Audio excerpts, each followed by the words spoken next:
नमस्कार, good morning, सुप्रभात, जय जोहार। मैं हूं आकांक्षा पांडे और आप देख रहे हैं IBC 24। सुबह के 7 बज रहे हैं। वक्त हो गया है 7 की बड़ी बात का। तो देश और दुनिया में क्या है खास, मध्य प्रदेश छत्तीसगढ़ की बड़ी खबर का पूरा अपडेट आपको मिलेगा। शुरुआत करते हैं सुर्खियों से।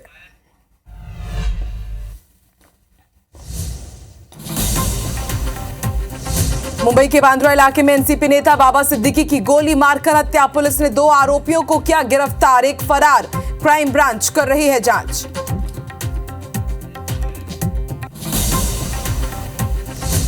राजधानी रायपुर में नहीं थम रहे अपराध। 3 साल के मासूम की हत्या का आरोपी गिरफ्तार। चाचा से रंजिश के चलते उतारा था आरोपी ने मौत के घाट। इधर आपसी विवाद में गुड़ियारी में फिर हुई चाकूबाजी।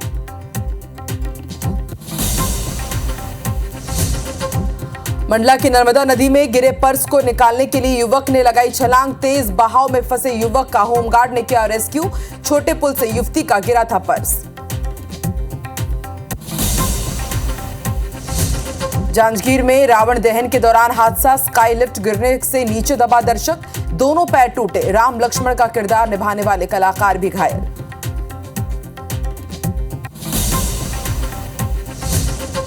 देश भर में रावण दहन का हुआ आयोजन। छत्तीसगढ़ में WRS कॉलोनी में सीएम साय हुए शामिल। भोपाल में बिट्टन मार्केट में रावण दहन कार्यक्रम में सीएम डॉक्टर मोहन यादव हुए शामिल। और सीएम डॉक्टर मोहन यादव का आज गुजरात दौरा। सूरत में जल संचय कार्यक्रम में होंगे शामिल। उज्जैन में दशहरा मिलन उत्सव में भी शिरकत करेंगे मुख्यमंत्री। इधर सीएम साय आज आरंग जाएंगे। भंडारपुरी धाम में संत समागम मेला में होंगे शामिल।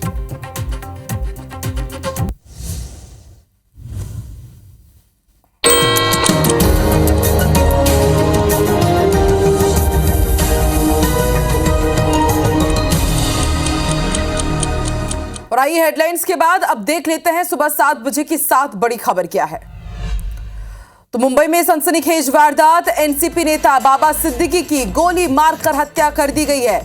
आम आदमी पार्टी नेता अरविंद केजरीवाल आज डोडा जाएंगे।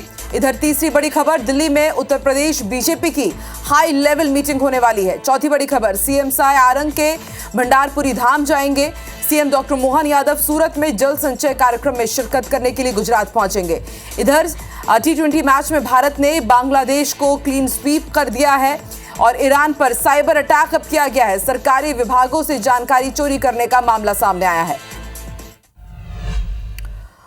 तो इन पूरी खबरों का अपडेट आपको पहुंचाएंगे। सबसे पहले रुक कर लेते हैं मुंबई का। बेहद बड़ी खबर, एनसीपी नेता बाबा सिद्दीकी की कल देर रात गोली मारकर हत्या कर दी गई। 2 आरोपी गिरफ्तार कर लिए गए हैं और इन आरोपियों के तार उत्तर प्रदेश हरियाणा से जुड़े हुए हैं। तीसरा आरोपी मौके से फरार है। सीएम एकनाथ शिंदे मुंबई की लीलावती अस्पताल पहुंचे हुए हैं। बाबा सिद्दीकी की हत्या की जांच क्राइम ब्रांच करेगी, इसका ऐलान कर दिया गया है। एक्टर सलमान खान, संजय दत्त लीलावती अस्पताल देर रात पहुंचे। डिप्टी सीएम अजीत पवार ने कहा कि एक अच्छा दोस्त और मैंने सहयोगी खो दिया है। सत्ताधारी दल के नेता भी सेफ नहीं है, ये कहना है सुप्रिया सुले का। उन्होंने तंज कसा है। सचिन पायलट ने भी निशाना साधा। उन्होंने कहा कि कानून व्यवस्था की विफलता है।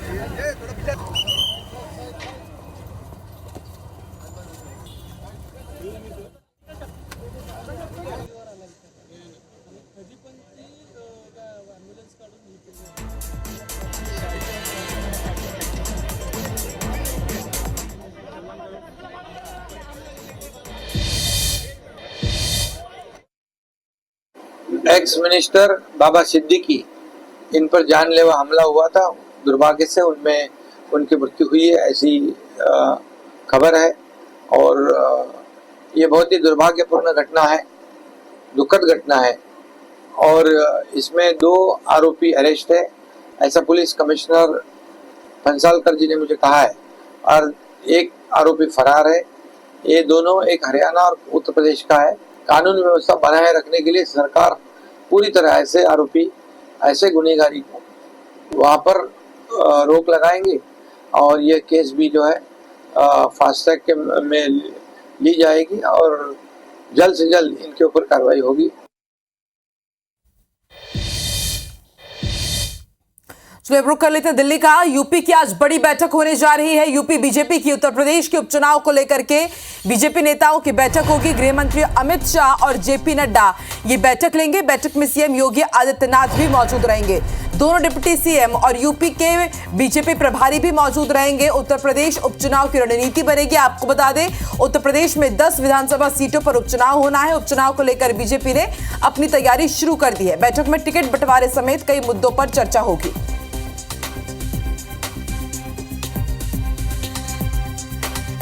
तो आज दिल्ली में यूपी बीजेपी की बेहद बड़ी बैठक होने जा रही है। उत्तर प्रदेश की 10 विधानसभा सीटों पर उपचुनाव होना है। लोकसभा चुनाव में इन सीटों से जो विधायक थे वो अब सांसद बन चुके हैं और ऐसे में अब ये तमाम सीटें खाली हुई है और अब इसलिए इन 10 विधानसभा सीटों में उपचुनाव होना है। कभी भी चुनाव आयोग की तरफ से इसमें घोषणा हो सकती है उपचुनाव के लिए और उससे पहले आज यूपी बीजेपी की बड़ी बैठक होने वाली है। बीजेपी के राष्ट्रीय अध्यक्ष जेपी नड्डा और केंद्रीय गृह मंत्री अमित शाह इस बैठक का नेतृत्व करेंगे। उत्तर प्रदेश के सीएम योगी आदित्यनाथ मौजूद होंगे। उत्तर प्रदेश के दोनों डिप्टी सीएम और यूपी बीजेपी प्रभारी भी इस बैठक में शिरकत करेंगे। टिकट बंटवारे का क्या फॉर्मूला रहेगा, किस आधार पर टिकट दी जाएगी, इन तमाम मुद्दों पर आज की इस बैठक में चर्चा होगी। और सीएम विष्णुदेव साय का आज का क्या शेड्यूल रहने वाला है, ये भी आपको जानकारी दे दें। आज सीएम विष्णुदेव साय आरंग के भंडारपुरी धाम जाएंगे। सीएम साय भंडारपुरी धाम में गुरु दर्शन करेंगे। सीएम साय संत समागम मेले में भी शामिल होंगे। तो आज सीएम विष्णुदेव साय आरंग के दौरे पर रहेंगे, भंडारपुरी धाम जाएंगे, संत समागम में भी शामिल होंगे।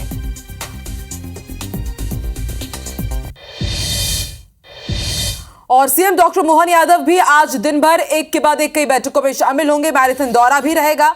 सीएम डॉक्टर मोहन यादव का उज्जैन दौरा है। सुबह 10 बजे उज्जैन की निनोरा गांव पहुंचेंगे। प्रतिभा सिंटेक्स इंडस्ट्रीज इंदौर रोड का उद्घाटन करेंगे।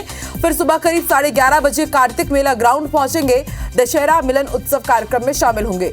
करोड़ों का भूमि पूजन का सौगात भी देंगे सीएम डॉक्टर मोहन यादव। उज्जैन को करोड़ों के विकास कार्यों की सौगात मिलने वाली है। उज्जैन में कई आयोजित किए गए हैं कार्यक्रम, उसमें वो शिरकत करेंगे और फिर करीब 12:30 बजे मुंगी तिराहा के कार्यक्रम में शामिल होंगे। दोपहर करीब 1:45 बजे इंदौर से सूरत के लिए रवाना होंगे। गुजरात के सूरत पहुंचेंगे सीएम डॉक्टर मोहन यादव करीब 2:30 बजे और शाम 4:15 बजे सूरत के इंडोर स्टेडियम पहुंचेंगे। सूरत में जल संचय कार्यक्रम में शिरकत करेंगे और फिर शाम 6 बजे सूरत से इंदौर के लिए रवाना होंगे और इंदौर एयरपोर्ट पहुंचेंगे शाम 7 बजे और रात 8 बजे शिप्रा तट के कार्यक्रम में भी शामिल होंगे। और बड़ा अपडेट आपको रायपुर से दे दी। 3 साल के मासूम की हत्या के मामले में हत्या के आरोपी को गिरफ्तार कर लिया गया है। बच्चे के चाचा से आरोपी की पुरानी रंजिश थी।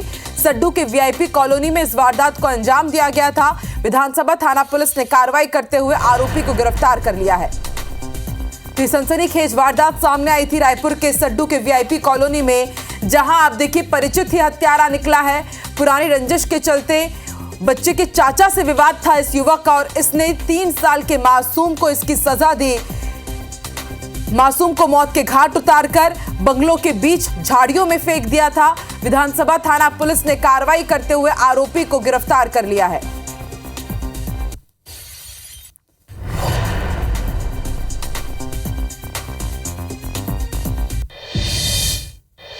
और देखिए राजधानी रायपुर में वारदात थमने का नाम नहीं ले रही है। लगातार अपराध में बढ़ोतरी है। राजधानी में एक बार फिर चाकूबाजी हुई है। गुड़ियारी शुक्रवारी बाजार में अब चाकूबाजी की वारदात सामने आई है।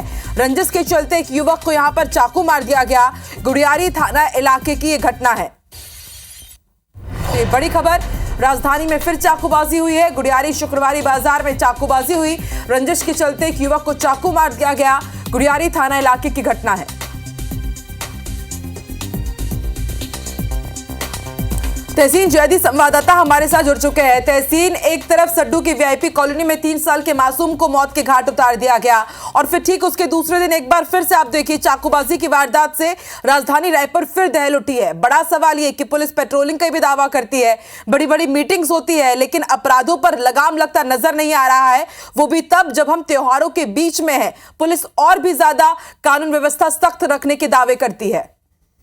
बिल्कुल, ये कई बड़े सवाल खड़े करती हैं ये जो वारदातें होती हैं निश्चित तौर पे, लेकिन ये जिस तरीके से एक कह सकते हैं कि दर्दनाक ये वारदात जो सबसे पहले कल हुई है, जो विधानसभा थाना इलाके में हुआ सड्डू में वीआईपी कॉलोनी में 3 साल का जो मासूम है उसकी हत्या कर दी गई, और सिर्फ उसके चाचा से बदला लेने के लिए, जबकि उस जो मासूम था उसके कोई बेगुनाह था, उसको घुमाने के लेके गया था ये आरोपी रोहित चेलक और पिंटू।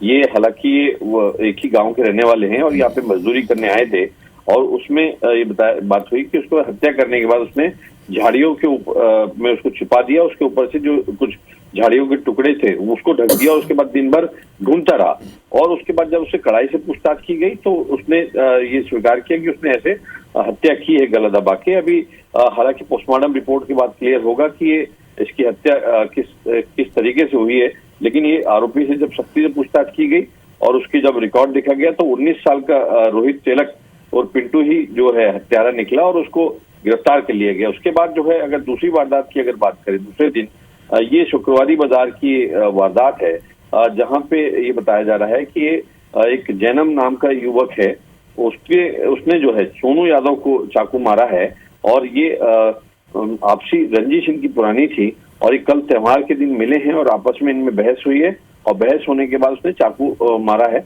और अभी हालांकि उसकी हालत स्थिर है, पुलिस ने मामला दर्ज कर लिया है और अभी आरोपी को हिरासत में भी लिया है। और जिस तरीके से ये लगातार ये वारदातें हो रही हैं, और उस दौरान जब ये त्योहारी सीजन है, पुलिस के मौजूदगी होने के दावे किए जाते हैं, उसके बाद भी ये बदमाश जो है बेखौफ है, इन पे और सख्ती करने की यहाँ पे आवश्यकता महसूस हो रही है। जी शुक्रिया पूरी जानकारी के लिए तहसील।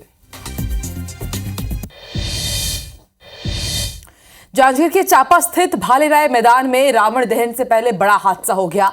स्काई लिफ्ट में 35 फीट की ऊंचाई पर राम रावण संवाद मंचन के दौरान एक स्काई लिफ्ट पलट गई और नीचे गिर गई। घटना में दर्शक अवधेश सिंह दब गए, जिनके दोनों पैर टूट गए हैं और उन्हें चांपा के निजी अस्पताल से बिलासपुर रेफर किया गया है। इस घटना में की बच्ची और राम बने युवक को मामूली चोट आई है। घटना के बाद सुरक्षा व्यवस्था को लेकर कई सवाल खड़े हो रहे हैं, क्योंकि 35 फीट की ऊंचाई पर राम रावण संवाद का मंचन चल रहा था, लेकिन सुरक्षा के कोई इंतजाम नहीं थे। चांपा का यह हादसा और भी बड़ा हो सकता था, क्योंकि स्काई लिफ्ट में कई लोग सवार थे।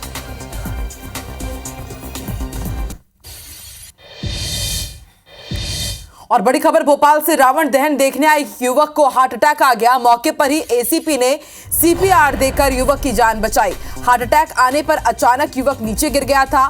ड्यूटी कर रहे एसीपी अजय तिवारी ने सावधानी दिखाई, सतर्कता दिखाई, और छोला दशहरा मैदान में आप देखिए किस तरह से युवक की जान बचाई है एसीपी ने। तो ये बड़ी खबर आपको भोपाल से बता रहे हैं, जहां पर दशहरा में रावण दहन कार्यक्रम को देखने के लिए एक युवक पहुंचा हुआ था। उसी दौरान एक युवक को हार्ट अटैक आया और फिर उसके बाद एसीपी ने सीपीआर देकर के युवक की जान बचाई है। हार्ट अटैक आने पर युवक नीचे गिर गया था अचानक। ड्यूटी कर रहे एसीपी अजय तिवारी ने सतर्कता दिखाई और सीपीआर देकर के उनकी जान बचाई। और देखिए तस्वीरें भी सामने आई है, यही वो युवक है जिसे अचानक हार्ट अटैक आया, तभी वहां पर एसीपी पहुंचते हैं और सीपीआर देकर के युवक की जान बचा लेते हैं। ये एक्सक्लूसिव तस्वीरें आप देख रहे हैं, और जितने भी लोग हैं वहां पर एसीपी की तारीफ करते हुए नजर आए। वाकई एसीपी की सतर्कता से एक युवक की जान बच गई, क्योंकि आजकल अमूमन इसी तरह की तस्वीरें देखने को मिल रही है। किसी को भी साइलेंट हार्ट अटैक आ रहा है, लेकिन अगर आप सावधानी बरतते हैं, यदि आप पीड़ित को तुरंत सीपीआर देते हैं तो जान बच जाती है। और यही तस्वीर भोपाल के दशहरा मैदान से आपको दिखा रहे हैं।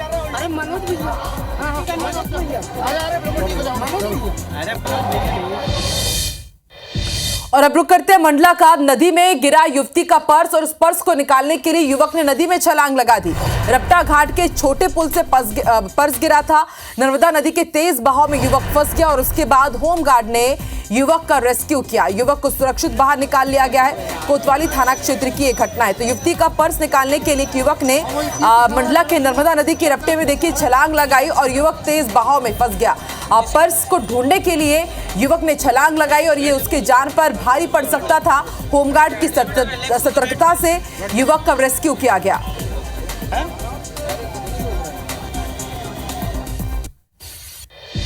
सारंगढ़ से बड़ी खबर, दुर्गोत्सव में आस्था से खिलवाड़ का मामला सामने आया है। दुर्गोत्सव में अश्लील डांस का वीडियो सामने आया है। नवोदय दुर्गोत्सव समिति ने आयोजन किया था और आप देखिए किस तरह से यहां पर महिलाएं जब अश्लील डांस देखी तो वो कार्यक्रम से तुरंत निकल गई। सारंगढ़ के सरिया नगर का ये मामला है। तो आप देखिए किस तरह से अश्लीलता परोसी गई है दुर्गोत्सव में आस्था से खिलवाड़ करती हुई तस्वीरें तेजी से वायरल हो रही हैं। दुर्गा उत्सव के नाम पर यहाँ पर बालाओं को बुलाया गया, डांस बालाओं को, और वो जमकर स्टेज पर थिरकती हुई नजर आई। और जब ये उत्सव चल रहा था तो उस दौरान यहाँ पर कई महिलाएं भी मौजूद थी और महिलाएं इस तरह के डांस को देख करके इतनी शर्म उन्होंने महसूस की कि वो तुरंत इस दुर्गा उत्सव से बाहर निकल गई, आयोजन को छोड़कर घर चली गई। नवोदय दुर्गोत्सव समिति ने इसका आयोजन किया था।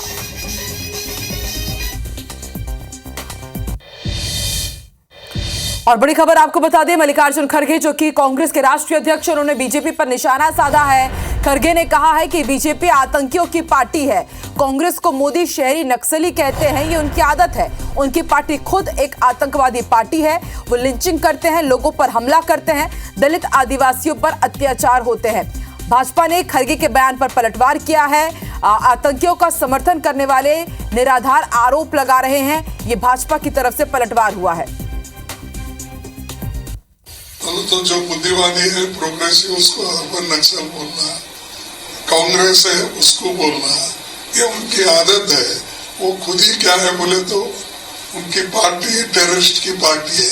लिंचिंग करते हैं, मारते हैं, शेड्यूल कास्ट के लोगों के मुंह में पेशाब करते हैं, ट्राइबल लोगों को लाके रेप करते हैं। तो टेररिस्ट पार्टी तो उनकी है। और जो लोग करते हैं उन लोगों को ये लोग सपोर्ट करते हैं। यदि वो ये कहना चाहते हैं कि वो प्रोग्रेसिव हैं और मोदी जी उनको अर्बन नक्सल कहते हैं, तो मैं उनसे पूछना चाहता हूं, खड़गे जी ये बताइए, 4 बीबी प्रोग्रेसिव है जिन चीजों का आप समर्थन करते हैं? ये ट्रिपल तलाक प्रोग्रेसिव है? मुझे लगता है कितने आप प्रोग्रेसिव हैं ये पूरे देश को दिखाई पड़ता है। इन सारी बातों का समर्थन करने के बावजूद केवल हिंदू समाज के बारे में अनाप शनाप बातें करना ही आपके अंदर की, आपकी पार्टी के अंदर की अर्बन नक्सल प्रवृत्ति को साफ दर्शाता है। देश भर में विजयादशमी का पर्व धूमधाम से मनाया गया। शहर शहर दशानन का दहन किया गया। हम आपको 6 तस्वीरें दिखा रहे हैं। दिल्ली, चंडीगढ़, देहरादून, जम्मू, श्रीनगर और पंचकुला में धूमधाम और उत्साह के साथ बुराई पर अच्छाई की जीत का पर्व मनाया गया। राष्ट्रपति द्रौपदी मुर्मू, प्रधानमंत्री नरेंद्र मोदी दिल्ली के लाल किले पर रामलीला देखने पहुंचे। तो 6 तस्वीरें आपको दिखा रहे हैं। देश भर में रावण का दहन किया गया। बुराई पर अच्छाई की जीत का पर्व माना जाता है दशहरा, जिसे विजय पर्व के रूप में भी मनाया जाता है। दिल्ली, चंडीगढ़, देहरादून, जम्मू, श्रीनगर और पंचकुला की तस्वीर आप देख रहे हैं। दिल्ली में जो मुख्य कार्यक्रम आयोजित किया गया था, यहाँ पर रामलीला का मंचन भी हुआ और इसे देखने के लिए प्रधानमंत्री नरेंद्र मोदी और देश की राष्ट्रपति द्रौपदी मुर्मू भी शामिल हुए।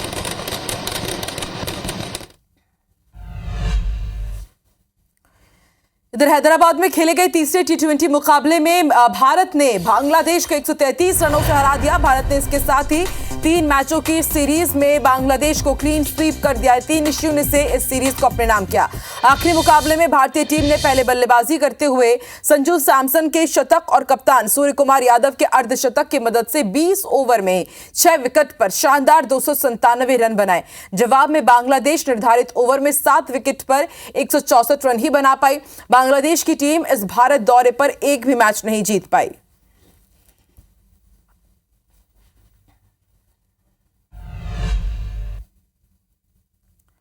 और मॉर्निंग प्राइम 7 की बड़ी बात में फिलहाल इतना ही। आगे देखिए छत्तीसगढ़ में क्या है आज। हमरबानी हमरगोट छाया चौधरी के साथ। नमस्कार। IBC 24 number 1 news channel in Madhya Pradesh, Chhattisgarh.